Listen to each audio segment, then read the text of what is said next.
Hallelujah. ദൈവനാമത്തിന് മഹത്വം ഉണ്ടായിരിക്കട്ടെ. Ave Maria. പ്രിയമുള്ള മക്കളെ, നമുക്ക് ജീവിക്കാൻ വേണ്ടുന്ന എല്ലാ ഉപദേശങ്ങളും കർത്താവ് നമുക്ക് ബൈബിളിലൂടെ വള്ളി പുള്ളി തെറ്റാതെ പറഞ്ഞു തന്നിരിക്കുകയാണ്. നമ്മളിപ്പോൾ ഒരാൾ നമ്മുടെ അടുത്ത് വന്നിട്ട് 1000-ലും മേലെ 1000 ആണെങ്കിൽ പോലും ചെയ്യുമ്പം അത് നഷ്ടപ്പെട്ടു പോയി, അതെനിക്ക് കിട്ടില്ല എന്നറിഞ്ഞു വേണമെന്ന് കടം കൊടുക്കാൻ നമ്മൾ ദശാംശം പോലെ ദാനധർമ്മം ചെയ്യുന്ന കാര്യം വേറെ. ഒരാൾ വന്ന് കടം ചോദിക്കുമ്പോൾ വളരെ സ്നേഹത്തോടെയാണ് നമ്മുടെ മുൻപിൽ വന്ന് ചോദിക്കുക. പിന്നെ അവൻ നമ്മുടെ ഏറ്റവും വലിയ ശത്രുവായി മാറും. ജോലിക്കൊന്നും പോവാതെ പലരുടെ കയ്യിൽ നിന്നും ഇതുപോലെ കടം വാങ്ങിയിട്ടായിരിക്കാം അതവന് ശീലമായി മാറിക്കഴിഞ്ഞു. അതുകൊണ്ട് കർത്താവിൻ്റെ വചനം നമ്മോട് പറയാണ്, നീ അയൽക്കാരനു വേണ്ടി ജാമ്യം നിൽക്കുകയോ അന്യനു വേണ്ടി വാക്കു കൊടുക്കുകയോ ചെയ്തിട്ടുണ്ടോ? നിന്റെ സംസാരത്താൽ കുരുക്കിലാവുകയോ വാക്കുകളാൽ കുടുങ്ങിപ്പോവുകയോ ചെയ്തിട്ടുണ്ടോന്ന്? അതുകൊണ്ട് അത് കൊടുത്ത് നീ ഒരു ശത്രുവിനെ നേടുകയാണെന്ന് മനസ്സിലാക്കിയിട്ട് വേണമെന്ന് അവന് കൊടുക്കാൻ. പിറ്റേ ദിവസം മുതൽ ഇവൻ നിന്നെ കണ്ടാൻ വേണ്ടില്ല. പിന്നെ നീ അവൻ്റെ വാതിൽക്കൽ പോയിട്ട് കടം ചോദിക്കുന്നവനെ പോലെ നിൽക്കേണ്ടതായിട്ട് വരുമെന്ന്. Price the Lord. അടുത്തൊരു വചനം ശ്രദ്ധിച്ച് കേൾക്കേണ്ട കുട്ടികൾ. സുഭാഷിതങ്ങളുടെ പുസ്തകം 6-ാം അധ്യായം 6-ാം തിരുവാക്യം. മടിയനായ മനുഷ്യ, എറുമ്പിന്റെ പ്രവൃത്തി കണ്ട് വിവേകിയാവുക. മേലാളനോ കാര്യസ്ഥനോ രാജാവോ ഇല്ലാതെ അത് വേനൽക്കാലത്ത് കലവറയൊരുക്കി കൊയ്ത്ത് കാലത്ത് ഭക്ഷണം ശേഖരിച്ചു വെക്കുന്നു. മടിയ, നീ എത്ര നാൾ നിശ്ചേഷ്ടനായിരിക്കും? നീ എപ്പോഴാണ് ഉറക്കത്തിൽ നിന്ന് ഉണരുക? കുറച്ചുകൂടി ഉറങ്ങാം, തെല്ലുനേരം കൂടി മയങ്ങാം, കയ്യും കെട്ടിയിരുന്ന അല്പനേരം കൂടെ വിശ്രമിക്കാം. ഫലമോ, ദാരിദ്ര്യം വഴിപോക്കനെ പോലെയും ദുർഭിക്ഷം കൊള്ളക്കാരനെ പോലെയും നിന്റെ മുമ്പിലെത്തുന്നു. ഒന്നും കൂടി ചേച്ചി അതിനെക്കുറിച്ച് ഒന്ന് എക്സ്പ്ലെയിൻ ചെയ്യണം. മടിയനായ മനുഷ്യ, എറുമ്പിന്റെ പ്രവൃത്തി കണ്ട് വിവേകിയാവാൻ. എന്താ പറഞ്ഞതിനർത്ഥം? നിങ്ങൾ കണ്ടിട്ടുണ്ടോ? മഴ വരും മുന്നമേ നമ്മുടെ വീടുകളിലൊക്കെ ഒരു വെള്ള ഭക്ഷണമാണത്. അവരിങ്ങനെ ലൈനായിട്ട് പോണ് കാണാം. എറുമ്പുകൾ ലൈനായിട്ട് പോയിട്ട് എവിടെ വീടിനകത്താവാം എവിടെയായിരിക്കും അവർ കൂടുകൂട്ടും. അതിലവർ നിക്ഷേപിക്കും. കാരണം മഴക്കാലം വരുന്നു, അതവർക്ക് നന്നായിട്ട് അറിയാം. നമ്മളോട് കർത്താവ് എന്താ പറയണത്? അയ്യോ, മഴയായി കാരണം ജോലിയില്ല, ഞങ്ങളുടെ കയ്യിൽ 10 പൈസ ഇല്ല എന്ന് പറഞ്ഞിരിക്കുന്നവരെ നമ്മൾ കണ്ടിട്ടുണ്ട്. ഇത് ഒരു കാര്യം. മറ്റൊരു കാര്യം, നമുക്ക് വൃദ്ധനാകും മുൻപ് കർത്താവ് പറയാണ്, നീ രോഗിയാവും മുൻപ്.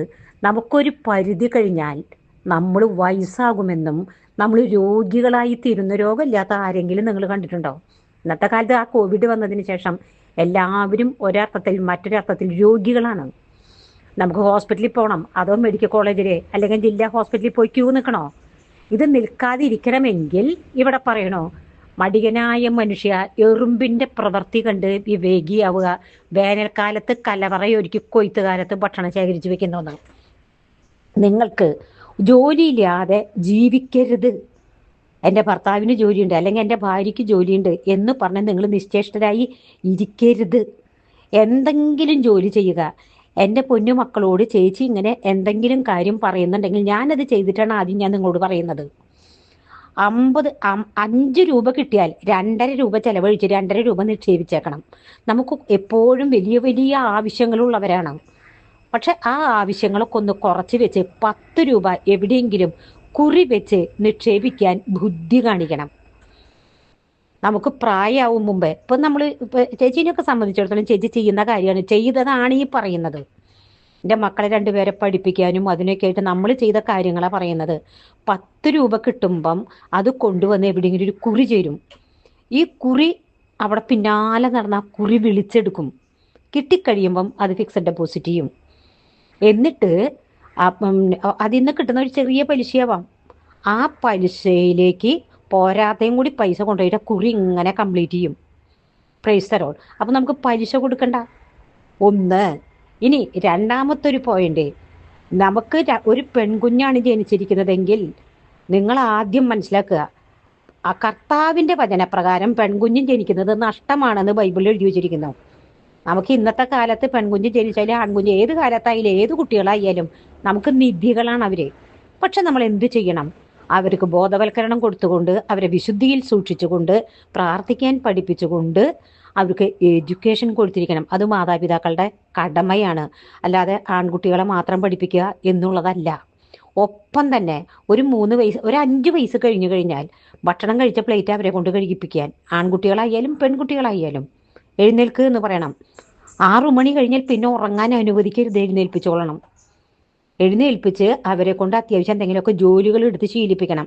ഇതാണ് ഒരു മാതാപിതാക്കൾ ഒരു കുടുംബത്ത് കൊടുക്കേണ്ട ഏറ്റവും വലിയ ധർമ്മം.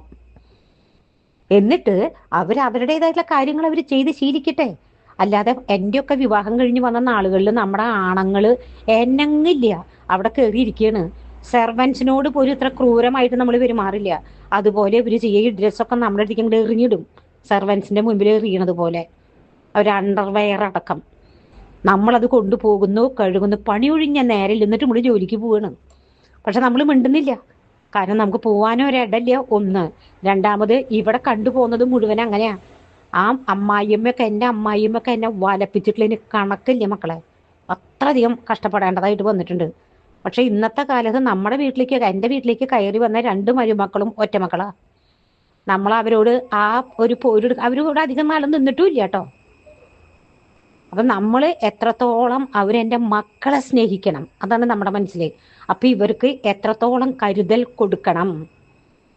അതുപോലെ തന്നെ മരണവിനാഴികയിൽ എന്നാണ് വചനം നമ്മോട് പറയുന്നത്.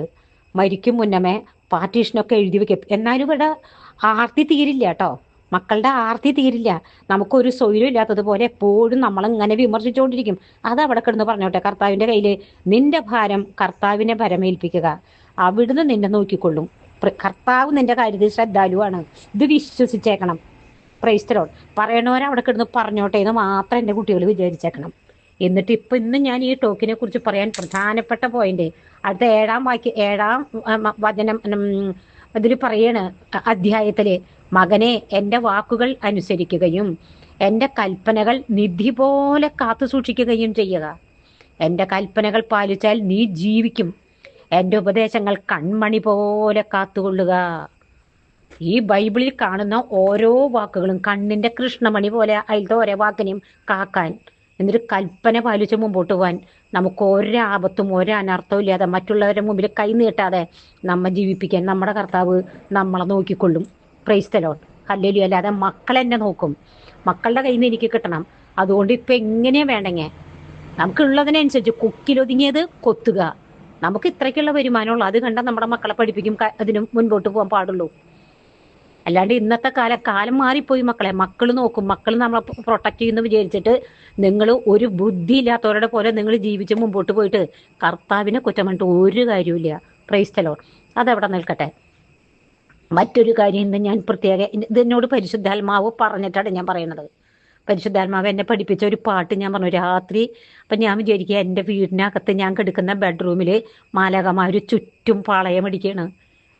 കരുണ തോന്നണേ എൻ ദൈവമേ, പാപിയാമെൻ്റെ മേൽ കൃപ തോന്നണേ. ആ പാട്ട് ഞാൻ ഇട്ടിരുന്നു യൂട്യൂബിൽ, എൻ്റെ ചാനലിലല്ല കേട്ടോ. അത് ചെയ്തതൊരു ഡോക്ടർ കുട്ടിയാണ്. അതിക്ക് മുൻപേ നമ്മുടെ ജിഫിൻ അവനാണ് അത് ചെയ്തത്. എന്നിട്ട് ആ പിക്ചേഴ്സൊക്കെ ആഡ് ചെയ്തത് ഞാൻ ആ കുട്ടിക്ക്, അവൾ വേഗം അത് ചെയ്തു തന്നു എനിക്ക്. അപ്പോൾ അവളുടെ യൂട്യൂബിൽ ഇട്ടോളാൻ പറഞ്ഞു. ഞാനത് നിങ്ങളെല്ലാവരും കണ്ടു കാണും. മാലാഖമാർ വന്ന്, മാലാഖയാണോ യേശുവാണോ എനിക്കറിയില്ല, എന്നെ വന്ന് പഠിപ്പിക്കുകയാണ്. അപ്പം തന്നെ ഞാൻ എഴുന്നേറ്റു, രാത്രി തന്നെ റെക്കോർഡ് ചെയ്ത് പിറ്റേ ദിവസം അത് പറയുമ്പോഴത്തേക്കും ജിഫിൻ അത് പാട്ടാക്കി തന്നു. പിന്നെ ഈ ഡോക്ടർ കുട്ടി, ആഷി എന്ന ആ കുട്ടിയുടെ പേര്, അവളത് ഇങ്ങനെ എഡിറ്റ് ചെയ്ത് മനോഹരാക്കി തന്നു. ഹല്ലേലൂയ. അപ്പോൾ ഇന്നലെ രാത്രി എന്നോട് യേശു സംസാരിച്ചൊരു കാര്യമായിരുന്നു, ഈ നവവൃന്ദം മാലാഖമാരെ കുറിച്ച് ഒരു ടോക്ക് കൊടുക്കാൻ. ഞാൻ ഒരിക്കൽ പറഞ്ഞിട്ടുള്ളത്, ഇപ്പോൾ പുതിയ കുട്ടികൾ കുറേ പേര് വരുന്നത് കൊണ്ട് പഴയ ടോക്കൊന്നും സെർച്ച് ചെയ്ത് കിട്ടുന്നില്ലായിരിക്കാം. അതുകൊണ്ട് ഇപ്പോൾ ചേച്ചി പ്രധാനമായിട്ട് പറയാം, നമ്മൾ വിചാരിക്കുന്ന എളുപ്പമുള്ള കാര്യങ്ങളല്ല സ്വർഗത്തിൻ്റെ രഹസ്യങ്ങൾ. 9 വൃന്ദം മാലാഖമാര്, ഒരു വൃന്ദത്തിൽ കോടിക്കണക്കിന് മാലാഖമാരാണ്. അത്രയും പേര് അനവരതം സ്വർഗത്തിൽ നിന്ന് ആയിരുന്നവനും വരുവാനിരിക്കുന്നവനും സർവശക്തനും ദൈവവുമായ കർത്താവ് പരിശുദ്ധൻ പരിശുദ്ധൻ പരിശുദ്ധൻ അനവരതം സ്തുതിച്ചുകൊണ്ടിരിക്കുകയാണ്. നമ്മളും എപ്പം നമ്മുടെ നാവ് തുറന്ന് സ്തുതിക്കാൻ ഈ മാലാഖമാര്, ശ്രാപ്പേൻ മാലാഖ വൃന്ദന്മാര്, അവര് നമ്മുടെ ജീവിതത്തിൽ അത് വയലറ്റാണ്. നമ്മൾ കണ്ണടച്ച് സ്തുതിക്കുമ്പോൾ വയലറ്റ് നിറങ്ങോട്ട് വരും. അത് ശ്രാപ്പേൻ മാലാഖ വൃന്ദന്മാരാണ്. അവരോട് പറയാ, അനവരതം ദൈവത്തെ സ്തുതിച്ച് ആരാധിക്കാനുള്ള കൃപ തരികയും ദൈവ സ്നേഹാഗ്നിയാൽ ഞങ്ങളെ ജ്വലിപ്പിക്കുകയും ചെയ്യണമേ. ലോകത്തിന്റെ മാലിന്യങ്ങളിൽപ്പെട്ട് നശിച്ചു പോകാതിരിക്കാൻ ഞങ്ങൾക്ക് അനുതാപം തരണമേ. കണ്ടു, ഈ മാലാഖമാരാണ് ഇതും കൊണ്ട് കർത്താവിന്റെ മുമ്പിൽ പോണത്. രണ്ടാമത് നമ്മൾ സ്തുതിക്കുമ്പോൾ നീല കളർ കാണിക്കുന്നത് ക്രോവേന്മാരാണ്. സ്തുതിപ്പിന്റെ കൃപ തരുന്ന മാലാഖമാര്. സ്തുതി ആരാധനയോടുകൂടെ ദൈവത്തെ മഹത്വപ്പെടുത്തുന്നവരാണ് അവര്. എന്നിട്ട് പറയാ, നിങ്ങൾക്ക് ലഭിച്ചിരിക്കുന്ന ദൈവിക ജ്ഞാനവും അറിവും വിവേകവും ധ്യാനാത്മകതയും നൽകി ഞങ്ങളെയും സഹായിക്കണമെന്ന്. Price the Lord. 3 ഭദ്രാസനന്മാര്. മാലാഖവൃന്ദമേ, ദൈവത്തിന്റെ കരുണാർദ്രമായ മധുരസ്വരം, അതായത് സ്വർഗീയ ശ്രവണം തരുന്ന മാലാഖമാരാണ്. പച്ച കളറാണ് അത്. ഈ മാലാഖമാരോട് പറയാ, ദൈവഹിതം അനുസരിച്ച് ദൈവത്തിന്റെ സ്വരം കേട്ട് പ്രവർത്തിക്കാൻ ഞങ്ങളെ സഹായിക്കണമെന്ന്. അടുത്തതാണ് ആധിപത്യന്മാര്, അധീശന്മാര്, അധികാരികൾ എന്നാണ് നമ്മൾ പറയുന്നത്. റോസ് കളറാണ് അവര്. അവരോട് പറയാൻ, ഞങ്ങളുടെ പഞ്ചേന്ദ്രിയങ്ങളെ നിയന്ത്രിച്ച് ദുർവാസനകളെ പിഴുതെറിഞ്ഞ് ദൈവഭക്തി ആദരവോടെ ജീവിക്കുവാൻ ഞങ്ങളെ സഹായിക്കുകയും സത്യവും നീതിയും ഞങ്ങൾക്ക് സ്ഥാപിച്ചു തരികയും ചെയ്യണമേ. ഇതിനെക്കുറിച്ച് ഒരു വാക്കും കൂടെ ചേച്ചി പറയാണ്. സത്യവും നീതിയും എന്താണ് പറഞ്ഞതിനർത്ഥം? നിങ്ങൾ എന്ത് ചെയ്യുമ്പോഴും മരിക്കേണ്ടി വന്നാലും സത്യം കൈവെടിയരുത്. നിന്റെ ദൈവമായ കർത്താവ് നിനക്ക് വേണ്ടി പൊരുതിക്കൊള്ളും. Price the Lord. നീതി അർഹതപ്പെട്ടത് അർഹതപ്പെട്ടവർക്ക് കൊടുക്കുക. പ്രത്യേകിച്ചും മാതാപിതാക്കളോടുള്ള കടമ നിറവേറ്റാതെ അവരുടെ കണ്ണീര് വീഴ്ത്തിയിട്ട് ഈ ഭൂമിയിൽ സ്വർഗം സ്ഥാപിക്കാം, ദീർഘായുസോടെ ഇരിക്കാമെന്ന് ഒരാളും പ്രതീക്ഷിക്കേണ്ട. Price the Lord. അത് കർത്താവിന്റെ വാഗ്ദാനമാണ് എന്ന് മനസ്സിലാക്കുക. അപ്പോൾ അധീശന്മാര് അവരോട് പറയാ, ഞങ്ങളുടെ പഞ്ചേന്ദ്രിയങ്ങളെ നിയന്ത്രിച്ച് ദുർവാസനകളെ പിഴുതെറിഞ്ഞ് ദൈവഭക്തി ആദരവോടുകൂടി ജീവിക്കാൻ സത്യവും നീതിയും ഞങ്ങൾക്ക് സ്ഥാപിച്ചു തരണമേ. അടുത്തതാണ് തത്വകന്മാരായ മാലാഖവൃന്ദന്മാര്. ദൈവത്തിന്റെ നിഗൂഢ രഹസ്യങ്ങൾ ഞങ്ങൾക്ക് വെളിപ്പെടുത്തി തരണമേ. തെറ്റായ പ്രബോധനങ്ങളെ ചെറുക്കാനുള്ള ദൈവിക ജ്ഞാനം തരണമേ. ഓറഞ്ച് കളറാണ് അവര്. ദൈവിക രഹസ്യങ്ങൾ വെളിപ്പെടുത്തി തരുന്ന മാലാഖമാര്, തത്വകന്മാർ. അടുത്തതാണ് ബലവാന്മാർ. ആ മാലാഖമാരോട് പറയാ, ഞങ്ങളുടെ പാദങ്ങൾക്ക് വിളക്കും വഴികളിൽ പ്രകാശവുമായി ദൈവകൽപ്പനകൾ സ്വീകരിച്ച് അവ പാലിക്കാനുള്ള കൃപ ഞങ്ങൾക്ക് നേടിത്തരാൻ ബലവാന്മാർ. മഞ്ഞ കളറാണ് അവര്. Price the Lord. അടുത്തത് പ്രാഥമികന്മാരായ മാലാഖവൃന്ദന്മാർ. ദൈവത്തിന്റെ സംരക്ഷകരെ. ചുവപ്പ് കളറാണ് അവര്. ദൈവരാജ്യം സംരക്ഷിക്കുന്നത്. നമ്മൾ ദൈവരാജ്യത്തിന്റെ മക്കളായി കഴിയുമ്പോൾ നമുക്ക് ചുറ്റും അവർ പാളയടിക്കും. ഞങ്ങൾക്കും ഞങ്ങളുടെ സകല വസ്തുക്കൾക്കും സംരക്ഷണം നൽകണമേ. Price the Lord. അടുത്തതാണ് നമ്മുടെ സ്വർണ്ണ കളറുള്ള നമ്മുടെ മാലാഖമാര്, മുഖ്യദൂതന്മാരായ മിഖായേൽ, ഗബ്രിയേൽ, റഫായേൽ മാലാഖമാര്.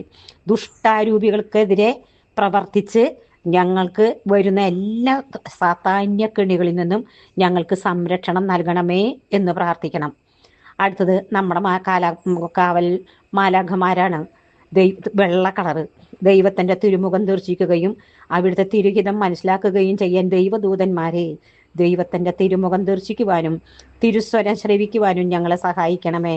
കൂടാതെ സ്വർഗരാജ്യത്തിന് അനുയോജ്യരായി ജീവിച്ച് മരണസമയം സ്വർഗത്തിൽ എത്തിക്കുകയും ചെയ്യണമേ. എൻ്റെ മക്കള് ഇതൊന്നൊരു സ്റ്റാർ ഇട്ട് വെക്കുക.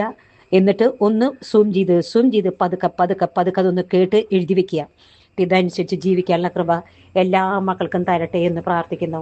അമ്മേ മാതാവേ, നീതിമാനായ വിശുദ്ധ പിതാവേ, അപ്പസ്തോല ഗണങ്ങളെ, മാലാഖമാരെ, വിശുദ്ധരെ, നിങ്ങൾ ഞങ്ങൾക്കായി പ്രാർത്ഥിച്ചതിന് നന്ദി. തുടർന്ന് ഞങ്ങൾക്ക് വേണ്ടി പ്രാർത്ഥിക്കണമേ എന്ന് താഴ്മയോടെ യാചിച്ചുകൊണ്ട് നിത്യം പിതാവും പുത്രനും പരിശുദ്ധാത്മാവുമായി സർവശക്തനായ ദൈവമേ, ആമേൻ.